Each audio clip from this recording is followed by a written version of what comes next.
मोदी जी पे उत्तर प्रदेश और देश की जनता ने बहुत भरोसा किया। 2019 में भरोसा किया, 2014 में भरोसा किया, 2017 में भरोसा किया। प्रधानमंत्री नरेंद्र मोदी जी ने उत्तर प्रदेश और देश को दिया क्या? जनता ने अब तराजू में तौल लिया है। जनता ये देखना चाहती है कि इन झूठ बोलने के अलावा, जनता को दुख देने के अलावा, कष्ट देने के अलावा, और सही बताओ तो ईमानदारी से सच्चाई तो ये है कि उद्योगपतियों को लाभ के अलावा इन्होंने कुछ नहीं दिया। इसलिए जनता अब इन्हें पसंद नहीं कर रही है। जनता बस पैसे के बदौलत 500 रुपये कह लो तुम फ्री राशन के नाम से जनता को ये सिर्फ गुमराह कर रहे हैं, लैपटॉप के नाम से और वो टैबलेट के नाम से जनता को सपने दिखाए जा रहे हैं। लेकिन जनता इनके सपनों में फंसने वाली नहीं है, क्योंकि जनता के साथ बहुत धोखा हुआ। स्मार्ट सिटी इन्होंने देने की बात की थी, 15 लाख रुपए देने की बात की थी, 2 करोड़ रोजगार देने की बात की थी। इन्होंने कहा था कर्जा मुक्त कर देंगे।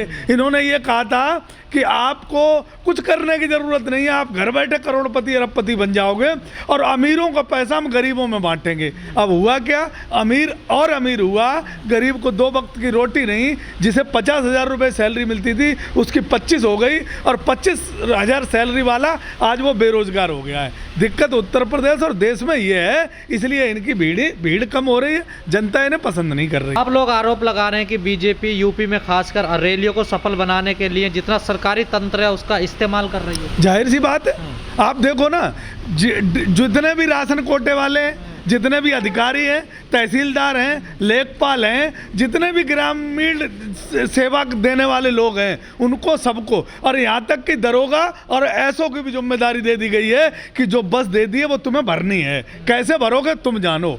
तो लोग वीडियो वायरल हो रहे हैं, लोगों को धमकाया जा रहा है कि तुम अगर रैली में नहीं जाओगे तो ऐसे ही रहोगे क्या, यहीं रहोगे क्या, तुम्हें देख लिया जाएगा, तेरी नेता नगरी खत्म कर दी जाएगी। तो इस तरीके से पुलिस और प्रशासन पूरी रैलियों में मदद कर रहा है। सरकारी बसें, सरकारी तंत्र लूटा जा रहा है। फिर भी लोग बाबा योगी आदित्यनाथ जी को पसंद नहीं कर रहे हैं, लेकिन जबरदस्ती उत्तर प्रदेश के ऊपर इन्हें थोपने की कोशिश की जा रही है। उत्तर प्रदेश की जनता इन्हें उत्तराखंड भेजना चाहती है या मंदिर में भेजना चाहती है, गोरखनाथ मंदिर में, लेकिन उत्तर प्रदेश की जनता उप मुख्यमंत्री के रूप में इन्हें देखना नहीं चाहती, क्योंकि उत्तर प्रदेश की जनता के साथ इन्होंने धोखा किया है। उत्तर प्रदेश की जनता को अब तक दिए तो क्राइम रेट इनका देख लो, बलात्कार रेट देख लो, इनका घूस लेने का रेट देख लो। जो उत्तर प्रदेश में रेडी पटरी वाला आज कोई ऐसा नहीं है जो 2,000 रुपये महीने पुलिस को या इनके नेताओं को न देता हो। किसी भी रेडी पटरी वाले से बात कर लो तो वो लूटा जा रहा है। उत्तर प्रदेश के अंदर जो थानों में आप चले जाओ, जो 500 रुपये में काम होते थे, इनके ही मंत्री कहते हैं, वो आज 5,000 रुपये में काम हो रहे हैं। पुलिस उगाही कर रही है, दरोगा उगाही कर रहे हैं, इनके नेता उगाही कर रहे हैं। उत्तर प्रदेश की जनता बस इंतजार कर रही है 2022 कैसे मिले और हम कैसे बटन दबाएं, क्योंकि इन्होंने अंत की तार रखी है। देश दुखी है, उत्तर प्रदेश की जनता तिराई तिराई कर रही है। आप लोग लगातार कहते रहे कि इस बार का जो चुनाव होगा खासकर 5 राज्यों में वो मुद्दों पर चुनाव होगा, लेकिन सर फिर हिंदू मुस्लिम ही हो रहा है। देखो, मैं आपसे पहले से इस बात को कह रहा हूं कि आप मुद्दों पर रहो, जनता को मुद्दों पर रहना चाहिए, लेकिन ये हिंदू मुसलमान करेंगे। ये इसीलिए तो ओवैसी जी को लाए। ओवैसी जी, इनका पार्ट 1 पार्ट 2 का मामला चल रहा है। ओवैसी जी हिंदुओं को गाली देंगे या मुसलमानों को गाली देंगे, मुद्दे गायब हो जाएंगे। लेकिन जनता पूछेगी, साहब 70 लाख रोजगार की आपने वादा किया था, वो कहाँ है? हमारे बच्चों को शिक्षा के लिए आपने कोरोना काल में जो हमें लूटा, वो कहाँ? स्वास्थ्य के लिए हॉस्पिटल में आप देख लो कि एक हॉस्पिटल में आप अगर गलती से भर्ती हो गए तो आपके 2 लाख 2.5 लाख रुपए से बिल कम नहीं बनाते। आप कहीं चले जाओ, किसी की मजाल है जो आप चौकी थाने में चले जाओ, किसी पुलिस विभाग में चले जाओ, या कि इंसाफ के लिए कहीं चले जाओ, न्यायालय में कोई मतलब नहीं बनता। आप स्कूल में चले जाओ, आप पर रैपट मार के स्कूल वाले पैसे ले लेते हैं, 35,000 40,000 जो बच्चों के जैसी तिमाही फीस है। तो उत्तर प्रदेश की जनता सिर्फ लूटी जा रही है। आप कहीं भी देख लो, कोरोना काल में लॉकडाउन, ओमिक्रॉन आने वाला है। अब ओमिक्रॉन की योगी आदित्यनाथ जी ने क्या व्यवस्था की? कोई व्यवस्था नहीं की। जो गाय और जो जानवरों के बाड़े बना रखे हैं उसमें जनता धकेली जाएगी, जनता को फिर मजबूर किया जाएगा मरने के लिए। कोई हॉस्पिटल की कहीं व्यवस्था नहीं है और हॉस्पिटलों ने लूटने की तैयारी कर दी। आप एक बार चले तो जाओ किसी हॉस्पिटल में, किसी की नहीं सुनते। वो जनता सवाल भी तो नहीं करती ना प्रतिनिधियों से? करती है साहब, जनता के सवाल दिखाता कौन है? मीडिया पे आप देख लो, उत्तर प्रदेश का चुनाव मीडिया में जबरदस्ती बाबा योगी आदित्यनाथ को जिताया जा रहा है। आप मीडिया से किसी भी, आप एक बात बताओ, किसान आंदोलन इतने दिन चला, हमने मीडिया का बाइकआउट किया, हमने मीडिया घुसने नहीं दी, मीडिया को हमने 1-2 चैनल और 2-4 पत्रकारों को अगर छोड़ दिया जाए तो हमारा आंदोलन पूरा का पूरा सोशल मीडिया पे चला और हम सब जीते और हमारी मोदी जी ने कानून वापस लिए और उन्हें मानना पड़ा कि किसान सही था। इसी तरीके से उत्तर प्रदेश की जो विपक्ष की पार्टियां हैं उनको अपने दम पर चुनाव लड़ना पड़ेगा, सोशल मीडिया के माध्यम से लड़ना पड़ेगा और मीडिया तो भैया पैसे लेके बाबा योगी आदित्यनाथ जी को जीता दिखाएगा।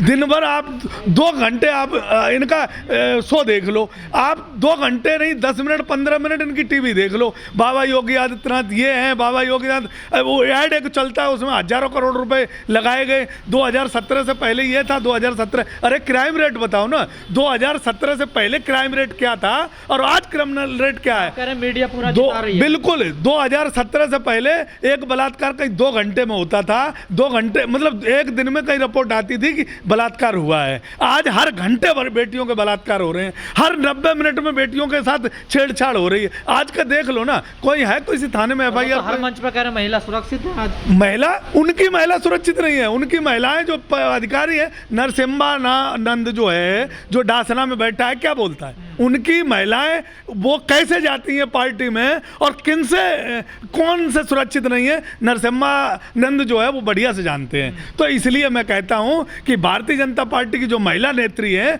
वो खुद अपना पीड़ा और अपना दर्द बताती रहती हैं कि साहब 8 बजे के बाद या 5 बजे के बाद थाने में मत जाना, बेटियां सुरक्षित नहीं है थानों में।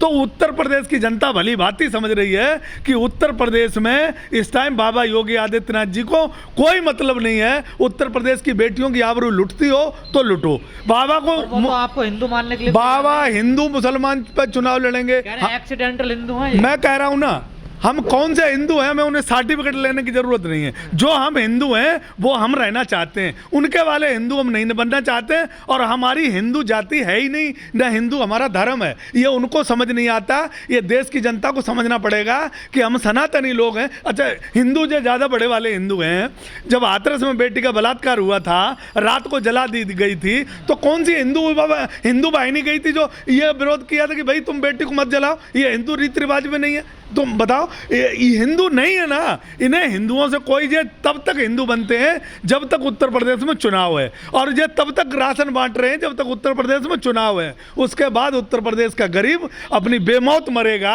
अगर भारतीय जनता पार्टी और बाबा योगी आदित्यनाथ जी आ गए, इन्हें कोई पूछने वाला नहीं होगा। उत्तर प्रदेश में बेटियों के रेप और बढ़ेंगे, उत्तर प्रदेश की जनता की दुर्दशा और होगी, पुलिस और लूटेगी, व्यवस्थाएं और खराब होंगी अगर बाबा योगी आदित्यनाथ जी उत्तर प्रदेश का दोबारा मुख्यमंत्री बने। तो कह रहे हैं बाबा ही बचा सकते हैं यूपी को। कैसे बचा सकते हैं? किससे बचाएंगे बाबा? बाबा किससे बचाएंगे? देखो, बाबा लाल टोपी, अगर लाल टोपी को बाबा का मतलब होता तो शायद भगुआ कपड़े पहनते नहीं। वो भगुआ कपड़े और लाल टोपी में इतना फर्क है कि भाषा अपनी अपनी है। लाल टोपी वाले जो हैं वो क्रांति की बात करते हैं, लाल टोपी वाले इंसाफ की बात करते हैं, लाल टोपी वाले जो बात करते हैं वो संवैधानिक बात करते हैं, और लाल टोपी वाले बाबा जन्नेश्वर मिश्र की बात करते हैं, लोहिया जी की बात करते हैं, और अटल बिहारी वाजपेयी की भी बात करते हैं। लेकिन ये किसकी बात करते हैं? ये करते हैं अरे हिंदुओं, अगर हम नहीं हुए तो बेटियों के बलात्कार होंगे। अरे तुम ये तो बताओ कि बेटियों के बलात्कार तुम्हारे राज्य में कितने हुए,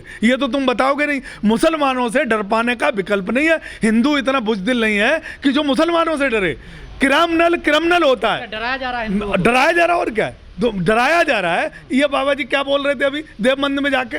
भाई ठोक दिया, किसको ठोक दिया भाई? तुम बताओ मुझे। यहाँ नोएडा का यादव ठोका गया, वो मुसलमान था। जो वहाँ पुष्पेंद्र ठोका गया, वो मुसलमान था। मनीष गुप्ता ठोका गया, मुसलमान था। जो बेटी अभी जेल में खुशी दुबे है, वो मुसलमान है। जितने भी ठोके गए, जो वहाँ बजरंगी ठोका गया जेल में, वो मुसलमान था। जितने मारे जाते हैं, एक त्यागी का यहाँ से अपहरण हुआ था तुम्हारे राजनगर जंक्शन से, वो मुसलमान था। ये सब मुसलमानों से डर पाया जा रहा है और मुसलमान से हिंदू डरने वाला नहीं है। बाबा योगी आदित्यनाथ जी, ऐसे लगता है कि जिस तरीके से उत्तर प्रदेश के अंदर चुनाव का एक विकास से न लेके हिंदू मुसलमान में भटकाना चाहते हैं, और उत्तर प्रदेश में अमित शाह जी आएंगे या बाबा योगी आदित्यनाथ जी आएंगे, उनका जवाब देने के लिए ओवैसी जी तैयार खड़े रहते हैं, क्योंकि ओवैसी जी को भी वही करना है जो वहाँ से लिख के चिटा जाती है। इसलिए मैं कहता हूँ कि उत्तर प्रदेश की जनता विकास पे वोट दे, उत्तर प्रदेश की जनता अपनी शिक्षा पे वोट दे, उत्तर प्रदेश की जनता स्वास्थ्य पे वोट दे, उत्तर प्रदेश की जनता क्राइम पे वोट दे। उत्तर प्रदेश में अगर आपकी बार सत्ता बदली गई तो उत्तर प्रदेश की दिशा और दशा दूसरी होगी, और अगर दोबारा ये आ गए तो उत्तर प्रदेश का जो आज उसका जो मध्य प्रदेश का जो हाल है, आप कभी जाके देखना, 20 साल हो गए इनकी सरकार को, वहाँ की बेटियाँ शिक्षा नहीं पा रही हैं, वहाँ के लोग रोजगार नहीं मांग सकते, वहाँ के किसानों और नौजवानों को जो ओबीसी का आरक्षण का विरोध कर रहे थे उनको गोलियां ठोक दी गई, उन पर मुकदमे लगा दिए गए। उन्हें ओबीसी वर्ग और दलित वर्ग को स्पेशली इस बात को समझना पड़ेगा कि तुम्हारी आवाज दबाने के लिए बाबा योगी आदित्यनाथ जी सारे जतन करेंगे। इनको एक प्लेटफार्म पे आना पड़ेगा, और साथ में मुस्लिम भाइयों को भी ये संविधान बचाने के लिए आपको लड़ाई लड़नी पड़ेगी मजबूती से। और इन भारतीय जनता पार्टी के जो ये दूसरी मानसिकता लगाना चाहते हैं, संविधान पे वार करना चाहते हैं, संविधान जलाया गया था, आज दिन तक क्या हुआ? कोई उस पर किसी पे एफआईआर हुई? नहीं हुई। इसी में हमारी बेटियों को, हमारी महिलाओं को, हमारे हिंदुत्व को गाली दी जाती, ये कौन किस पे एफआईआर होती? किसी पे नहीं होती। ये सिर्फ पूरे चुनाव को विकास की बात ना हो, किसी चीज़ की बात ना हो, स्पेशल बेटियां अपना अधिकार मांग रही हैं। आज बताओ 72,000 शिक्षक जो है वहाँ बैठे लखनऊ में, किसी की कोई बात कर रहा है? किसान नोएडा में बैठे, किसान गाजियाबाद में बैठे, कोई किसी की बात कर रहा है? नहीं। सारी बातें दबाने के लिए मुझे मुख्यमंत्री बना दो, माल लूटे हम बस। सारे संस्थाएं घोटाले कितने हुए आप देख लो। बनारस में पुल गिरा, कोई जेल गया? हरदोई में पुल गिरा, एटा में पुल गिरा, इतने पुल गिरे जहाँ भी इनके ज़माने में घटनाएं हुई, बताओ कोई जेल गया हो, किसी पे जांच बैठी हो? पुलवामा अटैक हुआ, कोई जांच हुई? बिपिन रावत जी के साथ इतना बड़ा वो हुआ, दुर्घटना हो गई, जांच हुई? जांच हुई तो क्या हुआ? जनता जानना चाहती है। कोई नहीं, सब छुपाया जाता है, सिर्फ वोट लेने के लिए राजनीति कर रहे हैं, और जनता वोट अगर दे दी इन्हें तो दोबारा फिर गलती करेगी। चलिए ठीक है, धन्यवाद।